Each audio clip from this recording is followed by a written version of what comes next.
My uncle visited and he told us 20 years ago that your mother is alive and she lives in Turkey, but don't know where, maybe in Izmir or Adana.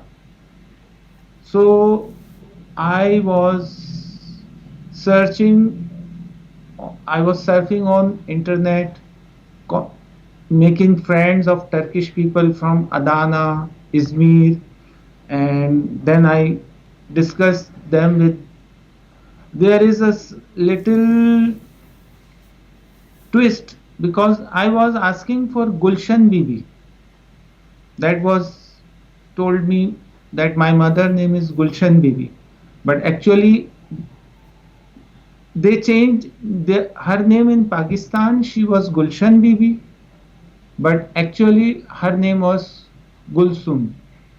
So I think due to this, my friend in Turkey they could not find her.